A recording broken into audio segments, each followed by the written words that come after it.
ओम साई राम।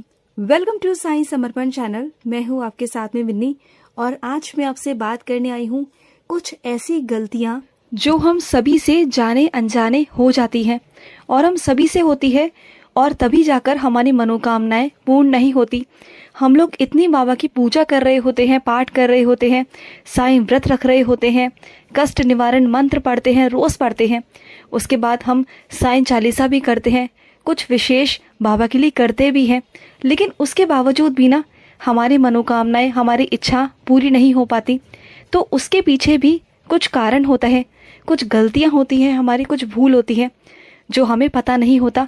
वो बहुत छोटी छोटी बारीकियां हैं जिसे हमें जानना बहुत ज़्यादा ज़रूरी है, क्योंकि हर एक चीज़ के पीछे कुछ ना कुछ कारण ज़रूर होते हैं। अगर हमारे काम बनते बनते बिगड़ रहे हैं, कुछ ऐसा हो रहा है जो हमसे नहीं हो पा रहा, हमारे काम बार बार अटक जाते हैं, होते होते अटक जाते हैं। कई बार ऐसा होता है ना कि हम बिल्कुल एंड तक पहुंच गए होते हैं और वहीं पर जाके हमारा जो काम है वो सब बिगड़ जाता है, कोई भी काम नहीं हो पाता और हमारी इच्छाएं होती हैं वो भी हमारी पूरी नहीं हो पाती। तो ऐसे कई प्रश्न मेरे सामने आ रहे थे, आप सब लोगों में से ही आ रहे थे कि हम लोग इतना करते हैं लेकिन उसके बावजूद भी बाबा सुन नहीं रहे हैं या बाबा सुनते नहीं हैं। क्या पीछे इसके कारण है कि हमारी पूजा सफल नहीं हो रही? तो आज मैं इसी बारे में आपसे बात करने आई हूँ कि इसके पीछे कारण है कि आप इतनी पाठ पूजा कर रहे हो, इतना बाबा को टाइम दे रहे हो, आप बैठते हो बाबा के पास में 2-3 घंटे बैठते हो, इससे भी ज़्यादा कई लोग बैठते हैं। कई लोग मंत्र जाप करते हैं, कई लोग साईं सचरित्र पढ़ते हैं, तो कई लोग 9 गुरुवार के व्रत करते हैं, कई लोग चलिया करते हैं, तो बहुत सारी चीज़ें करते हैं, लेकिन उसके बाद भी ना उन्हें कोई भी फल की प्राप्ति नहीं होती है, उनकी मनोकामनाएं पूर्ण नहीं होती और उनका धीरे धीरे बाबा पर से विश्वास उठने लगता है। तो इसके पीछे एक कारण है, एक ऐसा कारण जिसकी तरफ हम सभी का ध्यान जाता ही नहीं है, हम लोग नहीं देख पाते हैं, क्योंकि आजकल का माहौल, आजकल की सोसाइटी इतनी आगे बढ़ गई है ना कि किसी का वहाँ तक ध्यान जाता ही नहीं है। तो वो क्या इम्पॉर्टेंट चीज़ें हैं, क्या इम्पॉर्टेंट बातें हैं, आज हम उस बारे में बात करेंगे। और इसके पीछे का कारण, मुख्य कारण एक ये भी है कि जो भी आपके घर की कुल देवी देवता होते हैं उनकी पूजा करना हम भूल जाते हैं और कुछ लोग तो करते भी नहीं हैं। तो बस यही कारण होता है कि बाबा कभी नहीं कहते कि तुम अपने कुल देवी देवता को छोड़कर मेरे पास आओ, क्योंकि तुम जहाँ से जुड़े हुए हो स्टार्टिंग से, पहले उनको पूजो, पहले उनकी पूजा करो जहाँ से तुम जुड़े हुए हो। तो जहाँ से आप पहले से जुड़े हुए हैं, जहाँ से आपका बचपन जुड़ा है, जहाँ से आपका कुल जुड़ा है, पहले वहाँ की पूजा करो। तो बाबा ये कहते हैं कि ऐसा नहीं कि उनको छोड़कर मेरे पास आ जाओ, क्योंकि आप जुड़े कहाँ से हो, उनके द्वारा जुड़े हो। अगर वो आपके कुल देवी देवता हैं तो उन्हीं के द्वारा तो आप मेरे पास आए हो, बाबा के पास गए हो ना आप। तो वो रास्ता किसने दिखाया? आपके कुल देवी देवताओं ने। तो अगर आप उन्हीं को छोड़ दोगे, वही नाराज़ हो जाएंगे। वो आपका फाउंडेशन है, वो आपका बेस है, वो आपकी नींव है। अगर जैसे घर की नींव को ही अगर आप पक्का नहीं करते हो, ठीक है, तो आप क्या बिल्डिंग कितनी भी खड़ी कर लो, 1 मंजिल, 2 मंजिल, 3 मंजिल, 4 मंजिल, तो फिर क्या होगा? वो घर एक ना एक दिन तो गिरेगा ना, क्योंकि उसकी फाउंडेशन, उसका नींव ही पक्की नहीं है। तो आपकी नींव क्या है? आपकी नींव है आपके कुल देवी देवता। उन पर आपको ध्यान देना है कि आप कहाँ गलती कर रहे हो, कहाँ आप पूजा पाठ नहीं कर रहे हो उनकी, ठीक है। तो जैसे बाबा है ना, बाबा हमेशा कहते हैं कि सबको साथ लेकर चलना है, किसी को भी छोड़ना नहीं है, ये बाबा खुद कहते हैं। बाबा ये नहीं कहते कि तुम मेरी पूजा करो तो सबको छोड़ दो, या जिसकी तुम पूजा शुरू से करते आए हो, जिस देवी देवता की, जिस इष्ट देवता की, जो तुम्हारा ईष्ट है, उनके माध्यम से तुम मुझसे जुड़े हो, तो उनकी पूजा करना कभी मत छोड़ो। बाबा हमेशा यही कहते हैं। बाबा कहते हैं जिन गुरु के द्वारा तुम मेरे पास आए हो, जिन्होंने तुम्हें मेरा रास्ता दिखाया, जिन्होंने तुम्हें सही तरह सही रास्ते की तरफ मोड़ दिया, एक सही रास्ता दिखाया, तुम अगर उन्हीं को भूल जाओगे, उन्हीं के नियम रिवाज भूल जाओगे, उन्हीं की पूजा करना भूल जाओगे, तो बाबा राजी नहीं होते। इन सब चीज़ों में बाबा को बिल्कुल पसंद नहीं है। और ऐसा बाबा ने साईं चरित्र में भी मेंशन किया है कि कभी भी ना अपनी गलतियों को सुधारना बहुत ज़रूरी होता है। जैसे कि आप सभी ने वो चैप्टर पढ़ा होगा जो मेघा वाला चैप्टर था, कि उसमें मेघा ने जब मंदिर बंद था, खंडोबा बाबा का मंदिर बंद था, तो उन्होंने क्या किया, वो बाबा के पास आए और बाबा की पूजा करने के लिए जिद करने लगे। तो बाबा ने उन्हें क्या बोला कि नहीं, पहले जाओ उनके दर्शन करो, वो मंदिर बंद नहीं अब खुल गया है, वहाँ जाओ उनके दर्शन करो, उनके बाद ही तुम मेरे दर्शन करना, तुम मेरी पूजा करना, तभी मैं स्वीकार करूंगा। तो बाबा ने मेघा की गलती को सुधारा, है ना। और ऐसे ही ईसाई चरित्र में एक अध्याय और है, उसमें ये मेंशन था कि बाबा का जो भक्त था, उनकी जो माता थी, उनके कुछ प्रॉब्लम थी स्तन में, और उन्होंने अपनी कुल देवी को वो चांदी का चढ़ाने के लिए बोला था, ठीक है। तो उसके बाद में क्या हुआ, उन्होंने नहीं किया ऐसा, तो उनके लाइफ में बहुत सारी प्रॉब्लम्स आनी शुरू हो गई। जब कोई शिरडी में महाराज जी आए तो उन्होंने उनके बड़े भाई को ऐसा बताया कि आपकी माँ ने बहुत पहले कुल देवी को ये चांदी का स्तन चढ़ाने के लिए कहा था, कोई माता थी, ठीक है, वहाँ पर चढ़ाने के लिए बोला था, तो आपको वहाँ वो चढ़ाना है। तो उन्होंने कहा कि इसमें विलंब बिल्कुल मत करो, पहले से ही बहुत विलंब हो चुका है। तो उसके बाद उन्होंने उस भक्त को बताया, अपने छोटे भाई को बताया, और वो जाकर चांदी का उन्होंने बनवाया, और बनवाने के बाद वो बाबा के चरणों में जाकर रख दिया। तो बाबा ने पता है क्या बोला कि तुम वहाँ लेकर जाओ जिस मंदिर की तुम्हारी माता की मान्यता थी, जहाँ का तुम्हारी माता ने बोला था, तो वहाँ लेके जाओ, मेरी स्वीकृति है, तुम वहाँ चढ़ा कर आओ, माता तुमसे खुश रहेंगी। ऐसा करके बाबा ने आशीर्वाद दिया था, ठीक है। तो बाबा कभी ये नहीं कहते कि अगर आप कहीं की मन्नत है, कहीं की आपकी कोई मन्नत है, या आपकी कोई कुल देवी है जहाँ आपने कुछ बोल रखा है, या फिर जहाँ की आप पूजा शुरू से करते आए हो, उनको अगर आप छोड़कर बाबा के पास जाते हैं तो आपके चीज़ों में, आपके कामों में विघ्न आता ही आता है। क्योंकि आपके जो कुल देवी देवता है ना, वो भी आपसे रूठ जाते हैं, नाराज हो जाते हैं। और दूसरा, जो आपके कुल देवी देवता हैं, जो भगवान हैं, इससे भी बढ़कर आपके लिए होते हैं आपके घर के बड़ वडेरे बोले जाते हैं, बड़े बुजुर्ग बोले जाते हैं उनको। जैसे कि आपके घर में बहुत सारे बड़े बुजुर्ग होंगे जिनकी हम अवहेलना करते हैं, जिनको हम कुछ ना कुछ गुस्से में आके कुछ ना कुछ कह जाते हैं। उनकी जो बुजुर्ग अवस्था है उसमें उनके मुख से कुछ ना कुछ निकल ही जाता है, या फिर कुछ ना निकलने के बावजूद भी हम उनके साथ अच्छा सा बर्ताव नहीं करते हैं, लेकिन घंटों घंटों पूजा करते हैं, मंदिर जाते हैं, तरह तरह के पकवान बनाते हैं, बाबा को खिलाते हैं, लेकिन उन्हें नहीं पूछते हैं, उन्हें एक पानी का ग्लास तक नहीं पूछते हैं। तो उनके अंदर से जो बददुआ निकलती है, जो हाय निकलती है ना, इस वजह से कभी बाबा आपकी पूजा को स्वीकार नहीं करते, कभी नहीं करते, और इसलिए आपके हर चीज़ों में विघ्न आते ही आते हैं, आपके काम बनते बनते बिगड़ जाते हैं। तो जो हो रहा होता है ना, वो भी नहीं होता।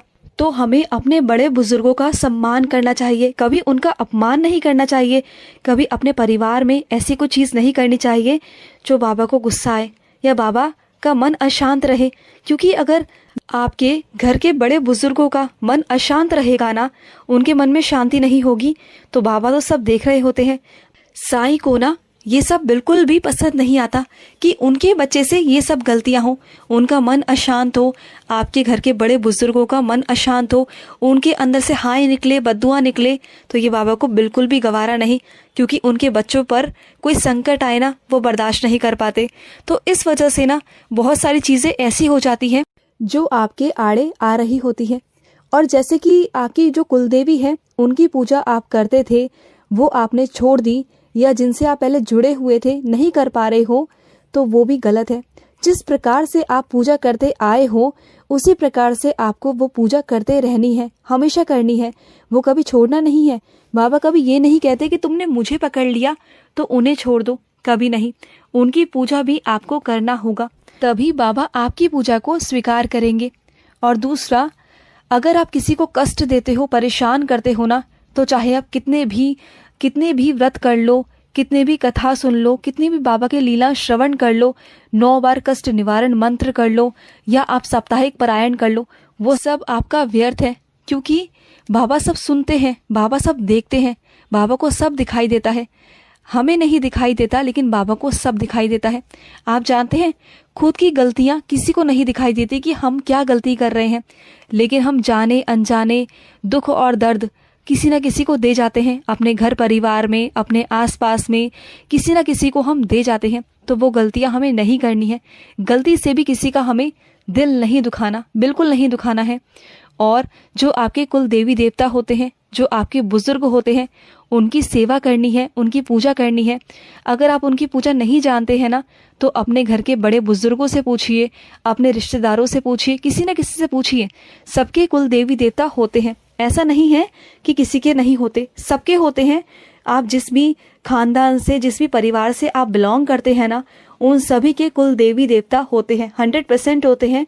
आप पूछिए, अगर आप ढंग से पूजा नहीं कर पा रहे, उस रीति रिवाज से नहीं कर पा रहे जिस तरह से आपके घर परिवार वाले लोग करते थे, आपकी जो सास करती होगी, आपके पिता करते होंगे, या फिर आपके भाई बड़े करते होंगे, या कोई भी आपके घर का बड़ा करता होगा, तो आप उनसे पूछिए। और अगर आपको नहीं पता, तो जैसे रीति रिवाज आपको नहीं समझ आ रहा, तो आप उनसे माफ़ी भी मांगकर अपने हिसाब से भी कर सकते हैं।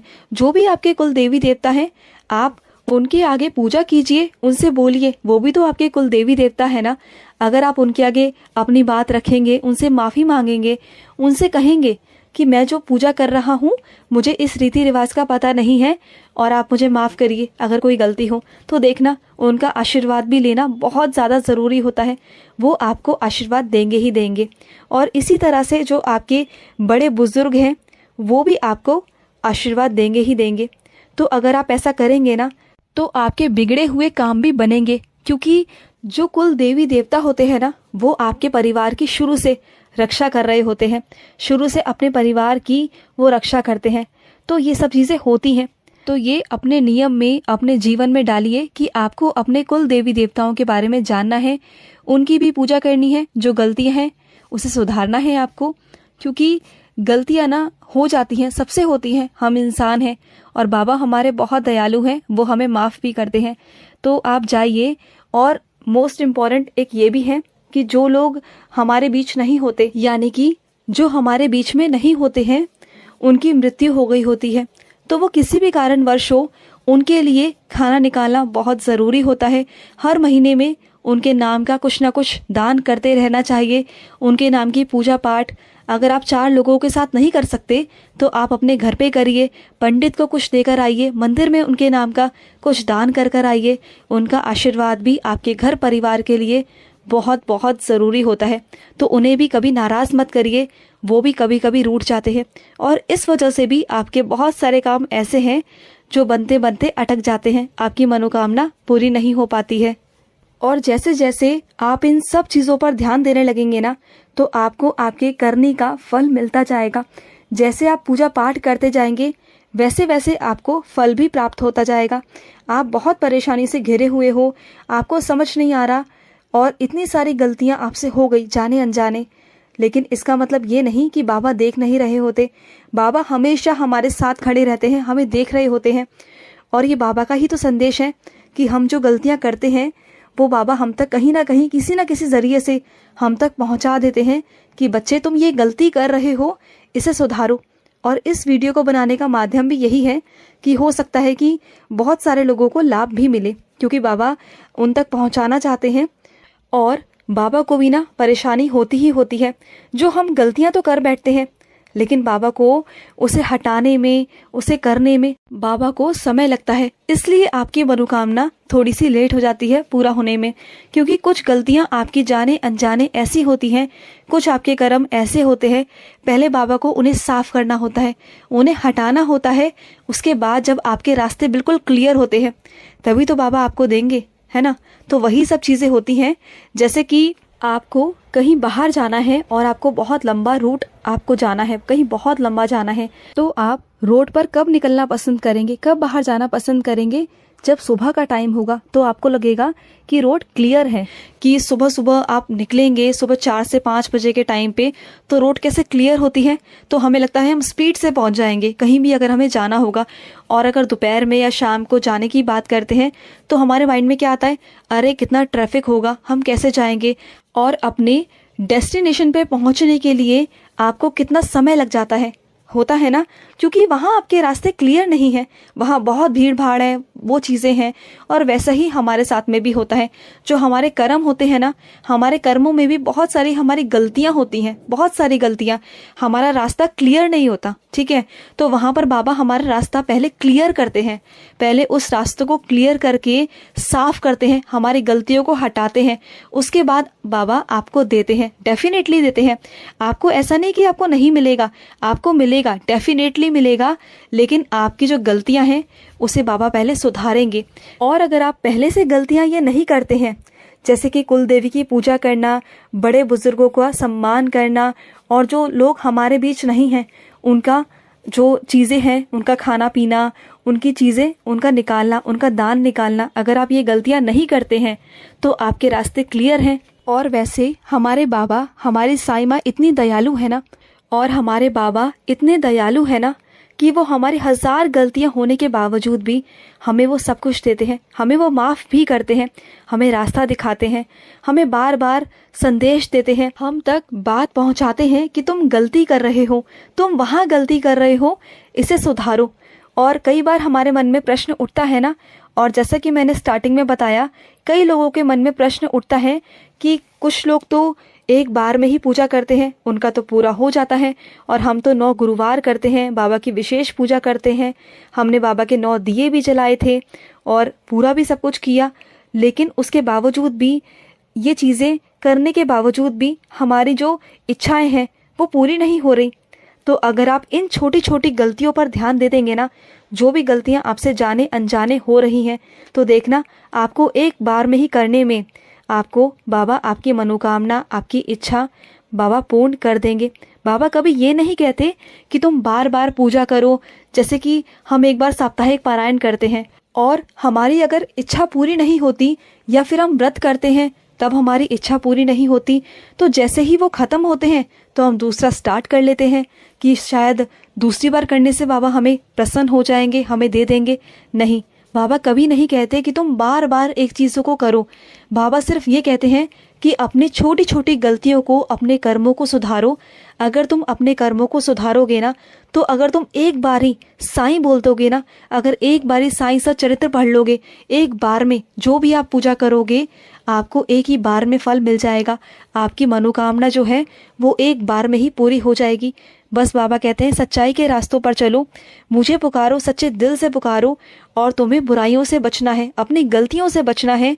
और जो भी गलतियां हम जाने अनजाने करते हैं उन्हें हमें सुधारना है, सही रास्तों पर चलना है, क्योंकि सब कुछ हमें अपने कर्मों के अनुसार ही मिलता है। अगर हमारे कर्म अच्छे होंगे ना, तो बाबा को जो हमें देना होगा ना वो फटाफट दे देंगे, जल्द से जल्द हमें मिल जाएगा, हमें इंतज़ार नहीं करना पड़ेगा। कई बार आपने सुना होगा ना कि उन्होंने एक बार 9 दिए जलाए तो उनकी इच्छा पूर्ण हो गई, और उन्होंने एक बार में ही 9 व्रत किए तो उनकी इच्छा पूर्ण हो गई। ऐसे आते हैं ना, बहुत सारे एक्सपीरियंसेस आते हैं, बहुत अनुभव आते हैं जो हम और आप सुनते हैं। तो ऐसा क्यों होता है? इन सब के पीछे वही गलतियां हैं, जो बारीक बारीक गलतियां जो मैंने आपको बताई। अगर आप भी वो नहीं करेंगे ना, तो आपके भी रास्ते क्लियर होंगे, और जो भी आप चाहते हो ना वो सब आपको मिलता चला जाएगा। आपके सारे विघ्न बाबा हटाते जाएंगे, फिर बाबा को क्लियर करने की ज़रूरत नहीं पड़ेगी ना। अगर आप कोई गलती नहीं करेंगे तो वो सब आप बाबा को क्लियर करके दीजिए, अपने कर्मों को साफ रखिए, सच्चाई के रास्ते पर चलिए, फिर देखिए आपको कैसे जल्द से जल्द मिलना शुरू होता है। और ये वीडियो उन लोगों के लिए स्पेशली है जो लोग मुझे मैसेज करते हैं कि मेरी इच्छाएं पूर्ण नहीं हो रही, मैं इतनी पूजा करती हूँ, मैं इतना बाबा पर विश्वास रखती हूँ, मैं इतना व्रत करती हूँ, तो ये उनके लिए है। प्लीज़ आप इन सब चीज़ों पर ध्यान ज़रूर दीजिए। कहीं आपसे भी तो ये गलतियाँ नहीं हो रही ना, तो देखिए और समझिए। तो चलिए मिलते हैं नेक्स्ट वीडियो में। अगर आपके कोई अनुभव हैं, अगर आप हमारे साथ अपने कोई एक्सपीरियंस शेयर करना चाहते हैं, तो स्क्रीन पे दिए हुए नंबर पर आप हमें कॉल कर सकते हैं, या आप हमें व्हाट्सएप भी कर सकते हैं। तो चलिए मिलते हैं नेक्स्ट वीडियो में। तब तक के लिए मैं लूँगी समाप्ति। ओम साई राम, जय साई राम।